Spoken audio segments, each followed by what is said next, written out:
एक दिन पहले की बात है।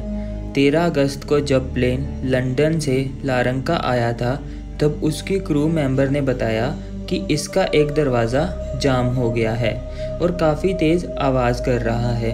उन्होंने एक निवेदन पत्र भेजा कि उस दरवाजे की अच्छे से जांच की जा सके। ये जांच ग्राउंड इंजीनियर को करनी थी।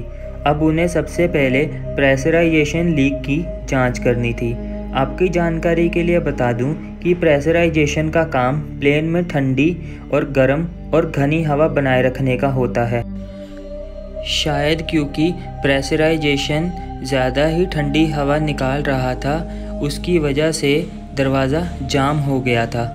अब बिना इंजन शुरू किए प्रेशराइजेशन सिस्टम को चेक करने के लिए इंजीनियर ने प्रेशराइजेशन बटन को मैनुअल पर सेट कर दिया। अब इससे दरवाजे की समस्या तो ख़त्म हो गई, लेकिन वो इंजीनियर उस बटन को ऑटोमेटिक पर करना भूल गया।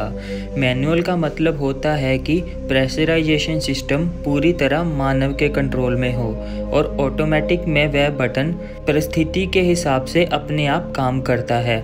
दूसरे दिन प्लेन के उड़ान से पहले सभी सिस्टम को 3 बार चेक किया गया, लेकिन किसी ने भी इस बटन पर ध्यान नहीं दिया। 9:07 में प्लेन उड़ान भरकर निकल गया, तब भी पायलट ने इस पर ध्यान नहीं दिया।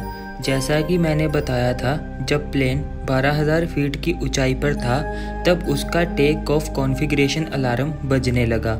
लेकिन असल में दोस्तों, ये एल्टीट्यूड वार्निंग अलार्म था, जो पायलट को और ज़्यादा ऊंचाई पर ना जाने के लिए रोक रहा था। क्योंकि टेक ऑफ कॉन्फ़िगरेशन अलार्म और एल्टीट्यूड वार्निंग अलार्म की आवाज़ एक जैसी होती है, इसकी वजह से पायलट्स कंफ्यूज हो गए। कुछ देर बाद मास्टर कॉशन अलार्म भी इसलिए ही बज रहा था क्योंकि इतनी ऊंचाई पर हवा का घनत्व काफ़ी कम हो गया था, जिसकी वजह से प्लेन में लगे पंखों का कोई मतलब नहीं रह गया था। क्योंकि जब हवा ही हल्की हो गई तो पंखे चाहे जितनी मर्जी गति से घूम रहे हों, वह किसी भी सिस्टम को ठंडा नहीं कर पाएंगे। इस तरह जब प्लेन 18,000 फीट की ऊंचाई पर पहुंच गया तो वहां ऑक्सीजन की मात्रा काफ़ी कम हो गई और ऑक्सीजन की कमी के कारण यात्री बेहोश होने लगे। तभी यात्रियों के ऊपर लगे मास्क अपने आप नीचे गिर गए। इससे सारे यात्री 3 से 4 मिनट तक और ज़िंदा रह सके। प्रेशराइजेशन सिस्टम बंद होने के कारण ये सब हुआ। कॉकपिट में बैठे पायलट्स एटीसी से संपर्क कर रहे थे। इसके बाद पायलट्स के साथ संपर्क टूट जाता है। आधे घंटे तक एटीसी ने 20 से ज़्यादा बार संपर्क करने की कोशिश की, पर तब तक सभी यात्री लो ऑक्सीजन की वजह से दम तोड़ चुके थे। अब लास्ट सवाल कि वो लास्ट व्यक्ति कौन था?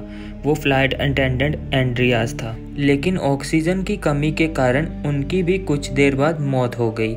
उसके बाद प्लेन के दोनों इंजन में भी आग लग जाती है। तब तक सारे यात्रियों की भी मौत हो चुकी होती है।